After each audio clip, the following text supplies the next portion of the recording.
보톡스 딱 3군데만 맞아도 이렇게 맞으면 인상이 확 바뀝니다. 보톡스 하면 이마, 미간, 그리고 눈가 떠올리시죠? 근데 저는 추천 포인트가 조금 달라요. 특히 턱끝, 이게 정말 중요해요.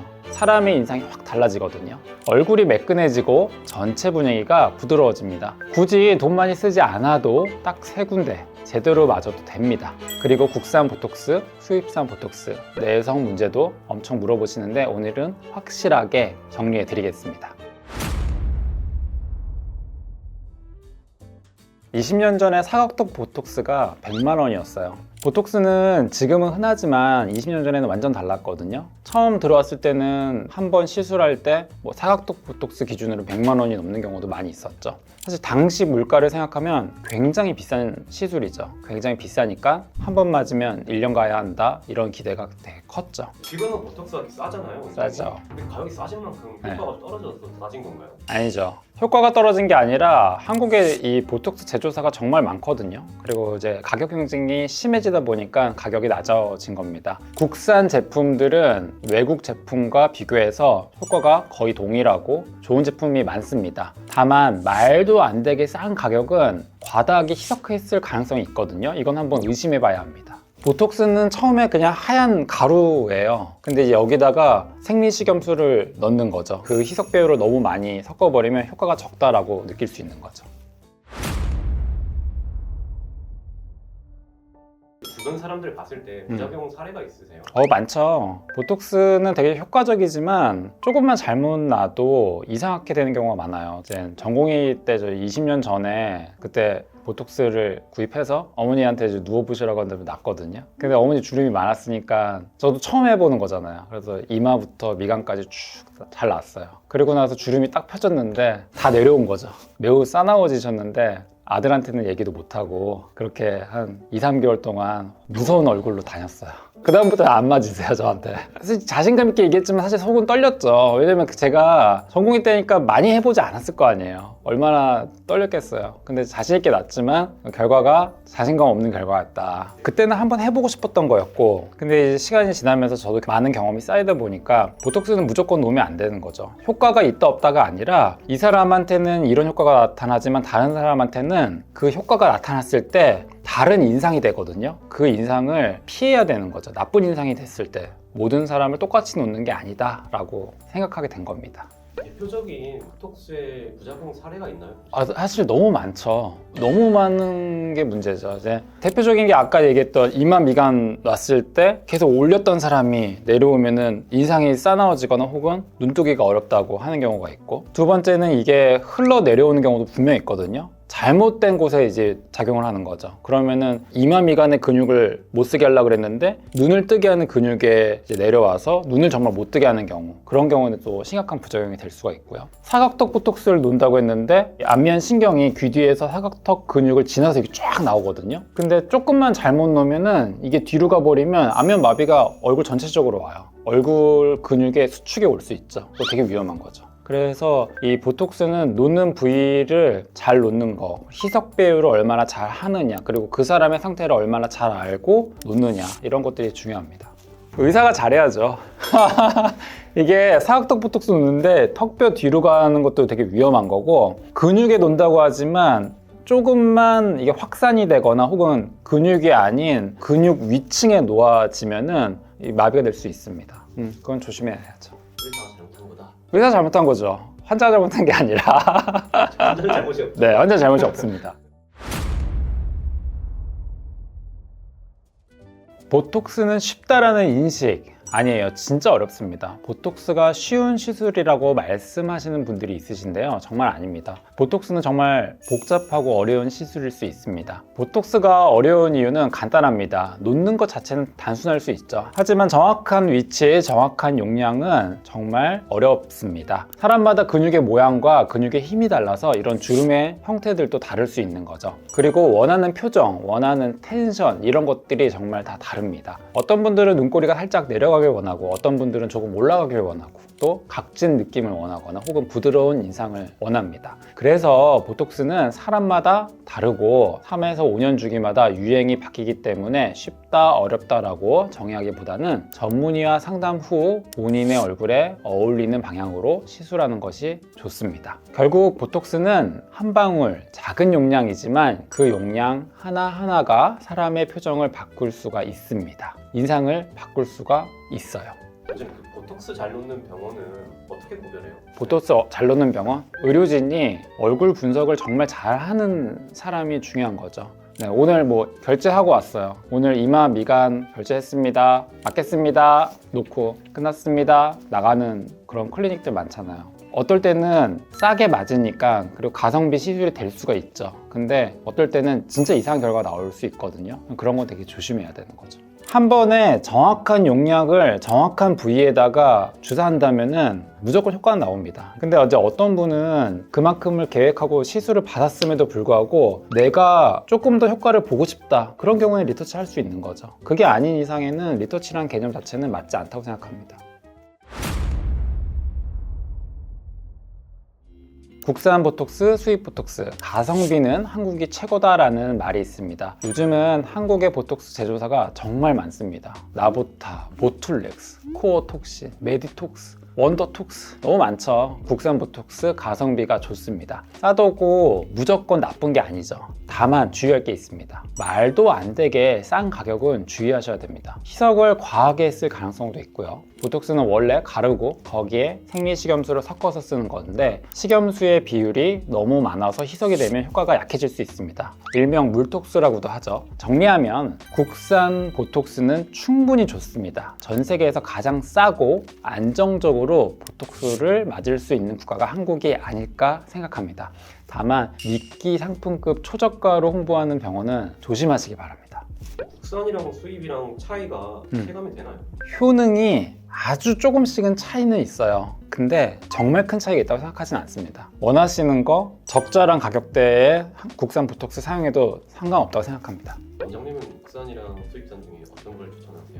뭐 맨날 햄버거만 먹을 수 있어요? 어떤 사람은 햄버거 먹을 수 있고 어떤 사람은 피자 먹을 수도 있고 어떤 사람은 스시 오마카세를 먹을 수도 있고 하는 거잖아요. 그래서 자기가 뭐 국산이 무조건 좋으니까 국산 맞으세요가 아니라 자기가 맞고 싶은 걸 맞는 게 저는 맞다고 생각해요. 다만 타입 A 보톡스와 타입 B 보톡스라는 게 있는데 이거는 조금씩은 차이는 있어요. 효과도 차이는 약간은 있지만 내성이 정말 모든 사람한테 일어나는 거 아니거든요. 내성의 비율이 상당히 낮죠. 어떤 분들은 내성 때문에 타입 B 보톡스를 맞는 경우도 있는데 그런 경우에는 내가 원한다 타입 B 보톡스 맞으셔도 상관없다고 생각합니다. 가격 차이는 얼마나?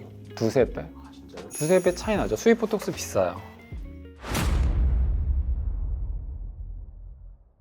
유튜브에 또 다른 영상들 보니까 보톡스 부위 탑3를 말씀을 해주시더라고요. 더 가성비가 있거나 그런 건 없고 그 사람의 형태에 맞게 놓는 게 중요합니다. 그러면 동안 되려면은 어떤 부위 보톡스가 가장 효과가 좋나요? 사실은 보톡스를 맞아서 동안이 되지는 않아요. 가장 중요한 건 주름을 적게 만드는 거죠. 웃었을 때 이 바깥쪽 주름이 너무 많이 지면은 나이 들어 보일 수 있는 거죠. 저도 젊었을 때 웃었을 때 보면 너는 웃는 게 되게 매력이야 라고 얘기를 많이 들었는데 요즘에는 웃었을 때 사진을 찍으면 여기가 자글자글하기 시작하더라고요. 그러면 나이 들어 보인다라고 생각할 수 있는 거죠. 이런 경우에 그럼 어떡하냐? 웃지 않게 다 보톡스를 맞는 게 맞는 거냐? 그렇지 않거든요. 그러면 웃을 때 하하하하 이렇게 웃게 되니까 그런 경우에는 바깥쪽 혹은 밑에 모든 근육을 마비시키는 게 아니라 자기가 신경 쓰이는 부분을 조금만 덜 짙게 만드는 거? 이건 좀 오해인데 사람들이 이마 주름을 혹은 미간 주름을 피하기 위해서 보톡스를 맞는데 그 보톡스를 맞으면 주름은 사라지는데 인상이 싸나워질 수 있잖아요. 그러니까 목표는 주름이었는데 인상이 싸나워지는 결과가 나올 수 있기 때문에 그게 반드시 이걸 맞았다고 무조건 효과가 좋다라고 얘기하면 그거 안 될 것 같아요. 왜냐면 반대의 일도 일어나니까. 그래서 이거를 잘 따져봐야 될 것 같습니다. 턱끝 보톡스는 난이도가 아주 높은 편은 아닙니다. 다른 부위보다 비교적 안전한 편이에요. 턱끝에는 근육이 꽤 큽니다. 입술을 이렇게 내밀 때 혹은 입을 내밀면서 다물 때 쓰는 근육이죠. 이 근육이 과하게 힘을 쓰면은 입꼬리가 동시에 같이 내려가 보일 수가 있습니다. 그래서 턱끝에 힘이 줄면 입 주변의 인상이 확실히 좀 부드러워집니다. 단점이나 부작용이 있나요? 결국에는 우리 얼굴은 한 근육을 안 쓰면 다른 근육이 보상을 하게 됩니다. 입을 다물 때 턱끝의 근육을 쓰는 건데 이 근육을 못 쓰게 되면 더 열심히 다물어야 되잖아요. 그러면 입꼬리가 더 깊어진다던가 혹은 근육을 위쪽에, 이 근육이 여기만 있는 게 쭉 이어지거든요. 여기 근육을 더 심하게 수축하게 되는 거죠. 그래서 완전히 얘의 기능을 못하게 한다, 그런 거보다는 조금 약하게 한다 정도로 맞는 게 되게 중요합니다. 그리고 너무 구강이 너무 돌출된 분은 오히려 안 맞는 게 나을 수도 있습니다. 내천자 주름이라고 하는 미간 주름은 인상을 찡그리는 느낌 그리고 환한 느낌을 만듭니다. 제가 추천하는 기준은 한 가지예요. 잘생겨지는, 예뻐지는 보톡스가 아니라 인상을 좀 더 부드럽게, 온화하게 만들어주는 보톡스를 추천드립니다. 미간 보톡스는 용량 자체가 엄청 많이 들어가지 않습니다. 그리고 비용도 아주 높지는 않습니다. 효과도 빠른 편이죠. 보통은 이틀에서 일주일 정도면 나타납니다. 다만 부작용이 있을 수도 있습니다. 미간 근육은 눈썹을 들게 하는 근육과 같이 붙어 있습니다. 미간 근육을 못 쓰게 되면 눈썹을 들게 하는 근육도 밑에는 좀 덜 쓰게 됩니다. 그래서 이마가 떨어지는 경우들이 있는 거죠. 미간만 맞는다면 반대로 이 미간 근육이 없는 바깥쪽에 눈썹을 올리는 근육이 걔 혼자만 많이 작용해서 눈썹이 올라가는 사무라이 눈썹이 됐다고도 합니다. 그래서 이런 경우에는 너무 이마가 내려왔냐 내려오지 않았냐를 좀 봐야 되고, 만약 맞게 된다면은 미간만 맞는다기보다는 전체적으로 균일하게 나와서 좀 부드러운 인상을 만들어야 됩니다. 미간을 놓다가 이게 밑으로 내려서 확산되는 경우에는 눈 뜨는 근육을 일시적으로 마비하게 됩니다. 그러면은 눈을 정말 못 뜨게 되거든요. 이게 이제 안검, 하수라고 하는 거죠. 이건 정말 치명적인 부작용이기 때문에 이거를 주의해서 맞는다면 미간 보톡스만큼 좋은 시술도 없습니다. 이마는 사람을 마주 봤을 때 가장 먼저 보이는 것이고, 이마의 주름이 부드러워지면 인상이 확 달라집니다. 이마 주름 아까 말씀드린 턱끝, 미간보다 주름이 크게 되어 있습니다. 그렇기 때문에 이마 보톡스를 맞으면 인상이 훨씬 부드러워질 수 있습니다. 하지만 이마 보톡스는 잘못 놓으면 눈이 처질 수가 있어요. 전두근이 눈을 들어올리는 역할을 도와주는데 그 힘이 너무 빠지면 눈썹이 처지게 되는 것이죠. 특히 눈을 뜰 때 이마 힘을 같이 쓰는 분들이 있습니다. 그런 분들은 이마 보톡스 용량을 조절하는 것이 정말 중요합니다. 이마에 골짜기 주름이 엄청 심하신 분들이 있는데 그런 분들도 보톡스 맞으면 도움이 되나요? 조금은 도움이 되지만 결국에는 그게 없어지지 않는 거죠. 이런 분들은 보톡스 계속 맞지 마시고 저한테 오셔서 이마 거상 받으세요. 그러면 해결됩니다. 내성 생길 수 있습니다. 다만 이 빈도가 상당히 적은 거죠. 하지만 저는 보톡스 내성이 조금 과장된 것이 아닌가라고 생각합니다. 왜냐하면 이 보톡스가 한국에 들어온 지 이제 20년도 넘었고 본격적으로 많이 대중화된 게 10년도 사실은 넘었거든요. 근데 그간 사례를 쭉 봤을 때 아무리 많이 맞아도 내성이 생긴 경우가 사실은 10%가 채 되지가 않습니다. 그리고 이 10%가 모든 사람한테 나타나는 건 아니잖아요. 이런 경우에는 추천하는 게 이제 두 가지가 있습니다. 일반적으로 우리가 아는 보톡스들은 타입 A 보톡스라는 제품들이 대부분이고요. 타입 B 보톡스라는 제오민이라는 보톡스가 있습니다. 만약 타입 A 보톡스를 맞아서 내성이 나는 생긴 것 같다. 처음에는 효과가 있었는데 반복적으로 맞으니까 효과가 점점 없어지는 것 같아요 라고 하면은 보톡스를 바꿔보는 것도 중요한 거죠. 타입 B 보톡스로 이런 경우에는 다시 효과가 생겼습니다 라고 하면 아, 나는 내성이 생긴 게 맞구나 라고 생각할 수 있습니다. 그러니까 이런 경우도 있어요. 사각도 보톡스를 맞았는데 나는 효과가 없어. 내성 생긴 거 아니야? 그래서 제오민을 맞는 거죠. 근데 난 그것도 효과가 없어. 이런 분들이 계십니다. 사실 이거는 내성이 생긴 게 아니에요. 처음부터 근육의 양이 별로 없는 분들이 있습니다. 근육의 크기가 작으면 당연히 효과가 적을 수밖에 없는 거죠. 무조건 맞는다고 내성이 생겼다라고 생각하지 않는 것이 중요합니다. 국산 보톡스랑 외산 보톡스 중에 내성이 적은 제품들이 따로 있나요?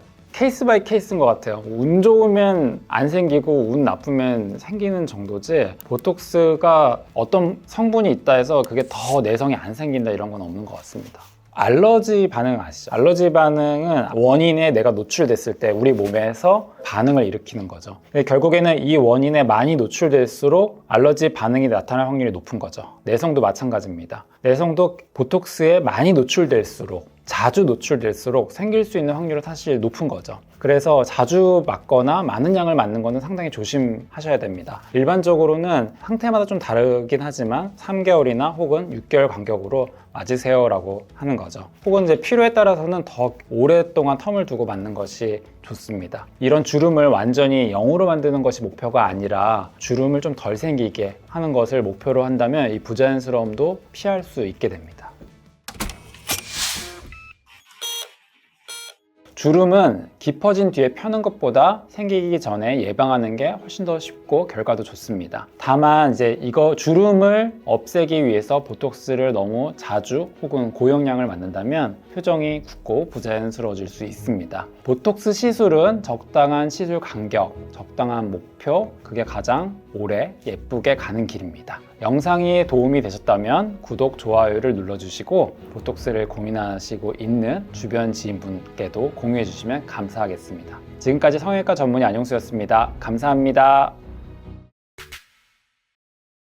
근데 나는 그래요. 요즘에 보톡스를 맞을까 말까 고민하는 사람은 우리나라에 거의 없는 것 같아. 이미 웬만하면 아예 안 맞거나 웬만하면은 그냥 다 맞아봤거든. 거의 보톡스는 내 생각에는 가장 효과적인 화장품이다, 우리나라에서는. 왜냐면 가격이 너무 저렴해졌으니까. 근데 효과적인 화장품인데, 화장품은 아무리 물론 자기 얼굴에 안 맞는다면은 화장품에 문제가 있는 것처럼 보톡스도 내 얼굴에 맞지 않는 보톡스를 맞는다면은 어색하거나 혹은 부작용이 좀 많이 생길 수 있는 거지. 그래서 이 효과적인 화장품도 자기 얼굴에 맞게 잘 선택해서 맞는다면 좋은 결과를 얻을 수 있다. 이게 제 생각입니다.